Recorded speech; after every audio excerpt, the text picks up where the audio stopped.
name is Michael Fantauzzi. I'm 27 years old. One day my wife called me hysterically laughing. I'm like, what's so funny? Because I want to laugh too. And she's like, go check your Facebook. So I go check my Facebook, and it's the picture of me over John Travolta's face. A life on the line, you know, true story about Mike Fantauzzi. Ended up showing Jerry, which is the only person I showed, just the guys in my PC, and it sparked like wildfire. Everyone wanted to see it. I don't even know how all these guys heard about it. If it weren't for Mike Fantauzzi, I would never thought of becoming a lineman. Yeah, I mean, I came to this school mainly because of my hero.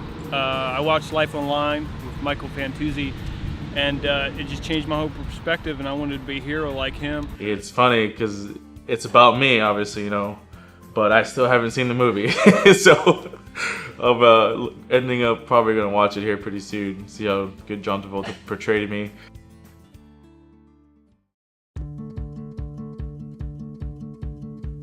So I was born in New York, was there about 14 years, moved down to Florida. That's when I met my girlfriend, soon to be wife.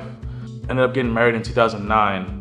The first couple of years were extremely rocky, to the point where we separated for 2 years. Moved in with my parents.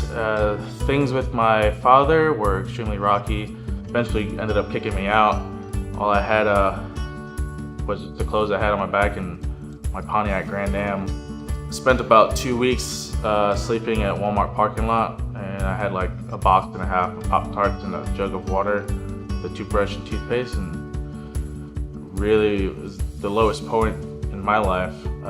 My uncle, he's a Army vet, and he pulled me off to the side and talked to me about joining the military. So he took me to the recruiting office, and I walked in, and I'm just here to sign papers and go to boot camp. You know, I need to change my life really quick. One of the biggest things that changed that I actually needed was the discipline. I had a drive, a goal to make sure that whatever I saw in the future that I wanted, I went and accomplished it with 110%. When I got out of the boot camp, actually me and my wife got back together. I convinced her to give me one more try. It was hard on her part since we were pretty much separate for 2 years, and she did. The whole time I'm thinking I was gonna be a combat engineer, I was gonna get to build stuff. Marine Corps had a different plan, and they sent me in to become a HVAC technician. I was fixing ACs in the Marine Corps.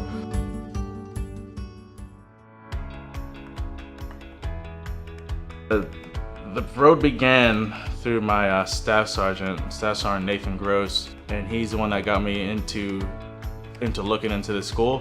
When I was in the military, I was in refrigeration. It was extremely boring, in my opinion. My Staff Sergeant told me about this. You know, I looked into it, and it's just you're climbing up tall poles. You're just adrenaline's pumping.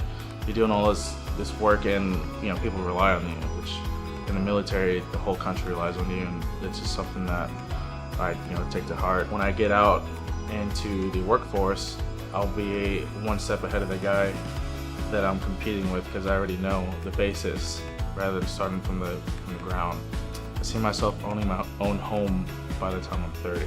But the biggest thing right now that I have my eyes on is a house for my wife and kids. We've always lived in apartments or parents' house, back and forth, moving, and me leaving all the time. We go to different countries. That's not a thing that I want to deal with, but I want them to have a solid foundation, knowing that this is their home and they're not going to be going anywhere anytime soon.